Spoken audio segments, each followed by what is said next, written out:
Hello everyone, in this Traxler counter-attack part 4, we will study what happens if white king moves to f1 square. Then, if black queen deliver a direct check from f6, then it can be blocked by white queen by putting white queen on f3 with the help of g2 pawn. And now the black queen is forced to trade and ultimately the black will be losing here. So instead of going f6, black queen moves to h4, delivering a checkmate threat on f2 square. So to block this f2 square, white has two options.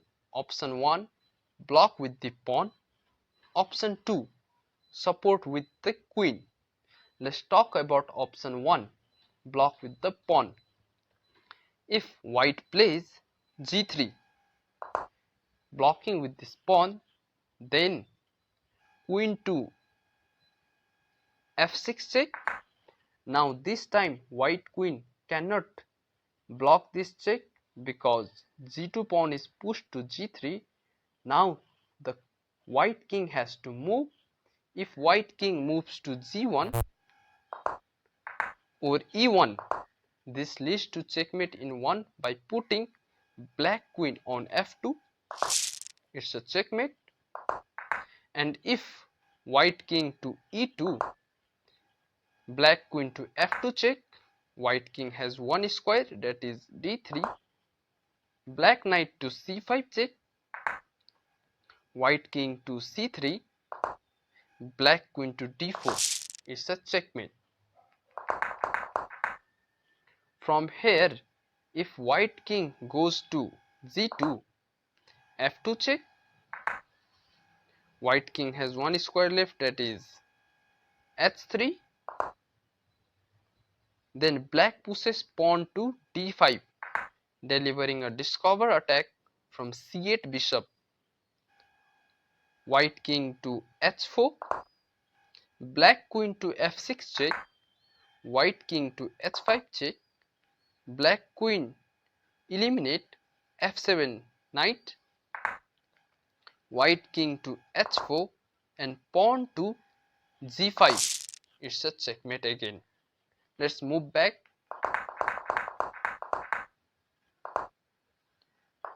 So from this option 1, that is pawn to g3, we came to know that it's lead to a checkmate.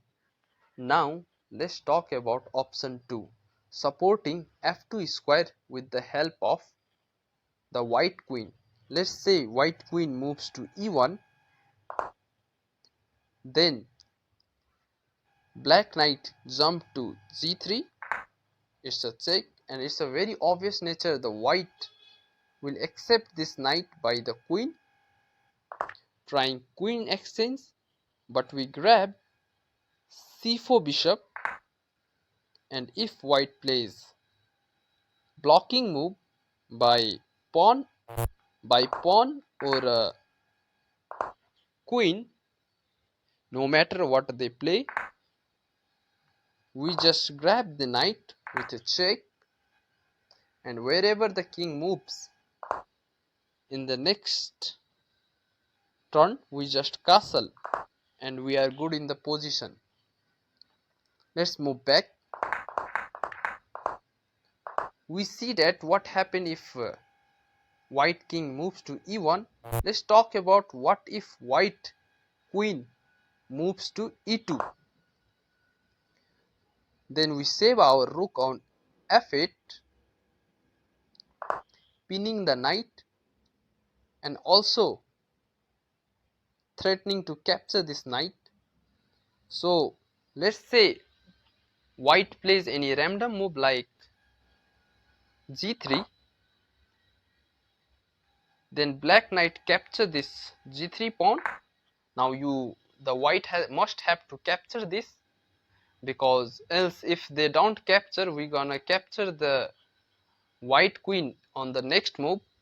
So white capture the black knight, then we capture this rook, and white king need to move to f2, then we capture another piece that is on c1, and the game is easy for us now. Let's talk about another kicking of the knight now. If they play d3, we play g3, knight to g3. Again this time you should accept the knight, and we capture the white rook. Again f2 queen king, then we capture this bishop, and we are good there. Let's move back. Now we see that both case pushing the pawn leads to same. Let's talk about developing any move like white developed knight.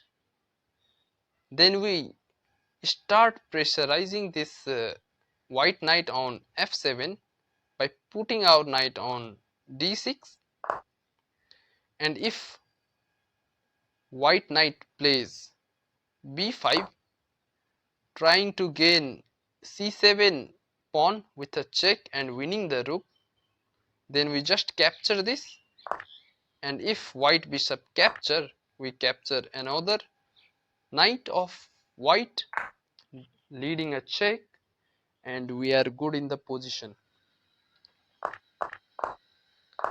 But if white knight jump to d5, then we simply capture this knight, and white king need to move, and next we gonna capture this bishop also, and if white queen capture our knight, then we go for this, and it's a checkmate.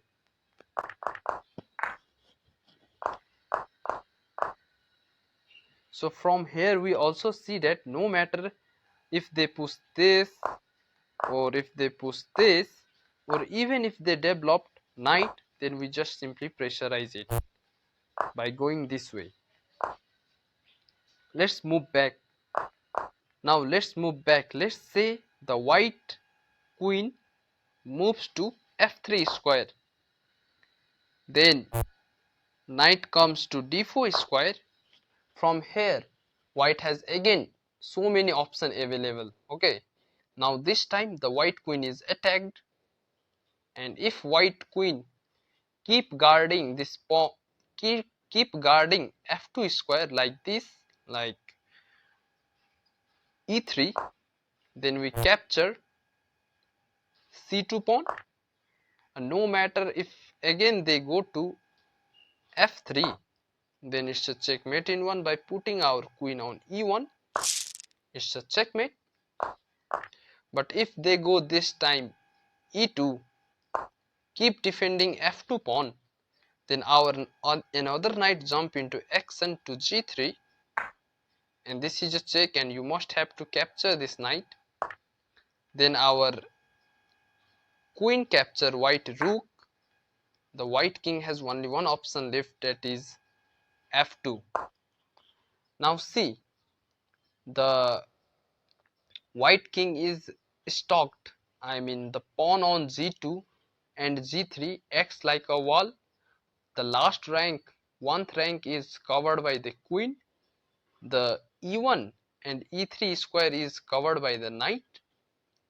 And now we see here our pawn on e5 is also attacked by queen, and if we just castle, then our rook comes into the f file, and it's a pin to the knight, and knight cannot move now.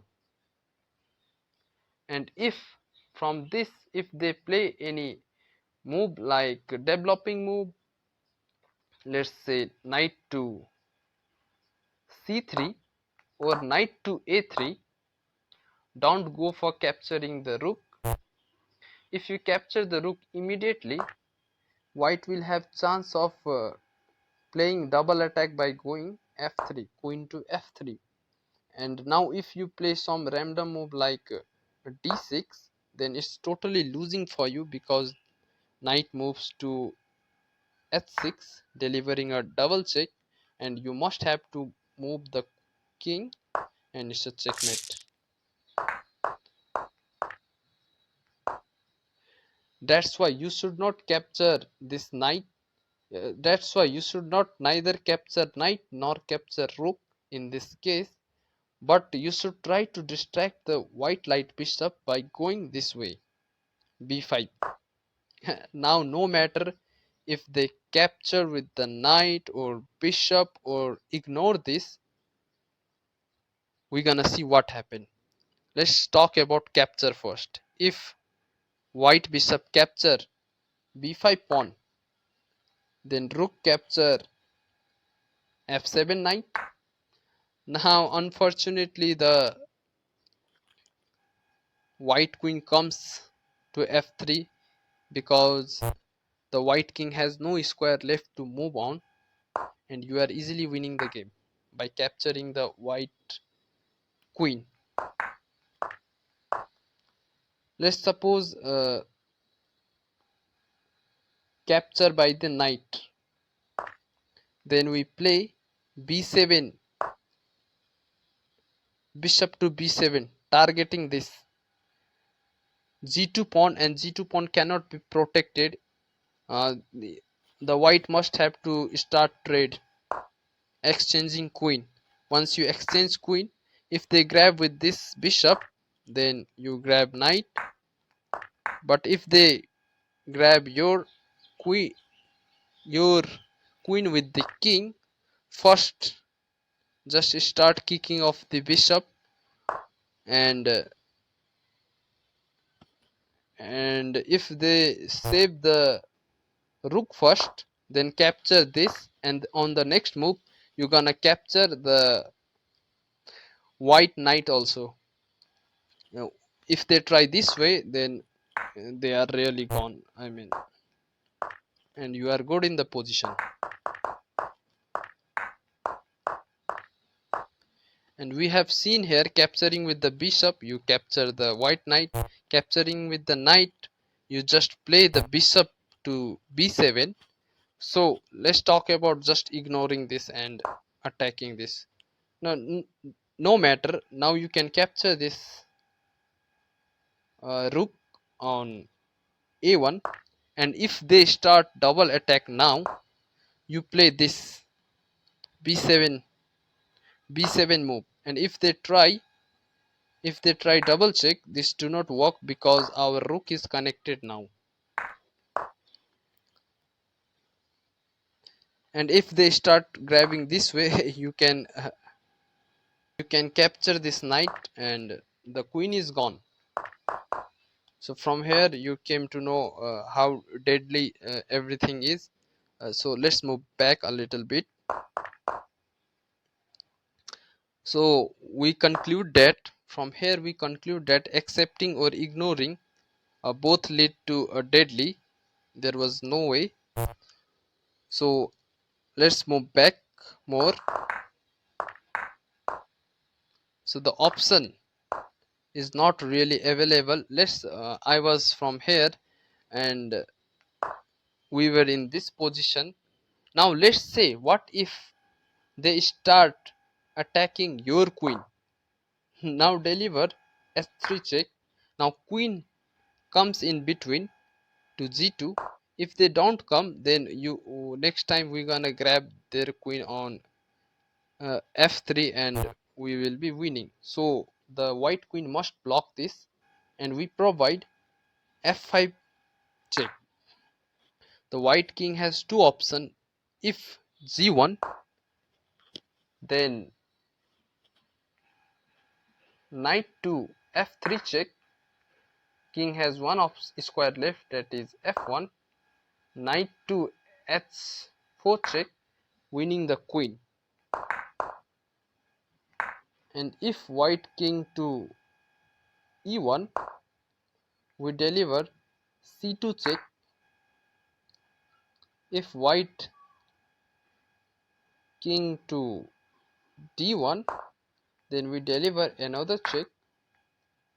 Now white king has to move e2, then we capture this rook, and if white capture black rook, then deliver check from z4. If king to f1, checkmate in 1. If king to d3, knight to e1, winning the queen. So here we know that the rook cannot be terminated by the white knight.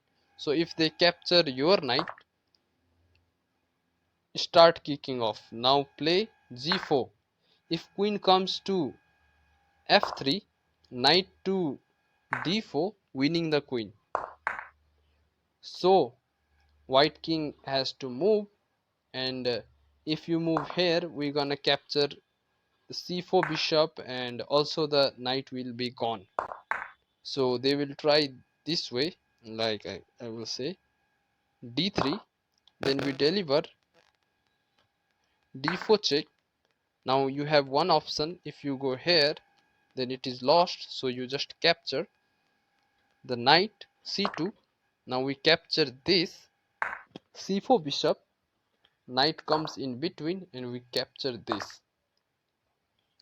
And all this is good. Even though you try this way, you can go this way. And remember, and you just castle on the next move. Even you can even you can check on the next move, or you can go this way. Oh no, no, not that way, but you can deliver a check first and just castle on the next move, start pushing your pawn, win the game easily.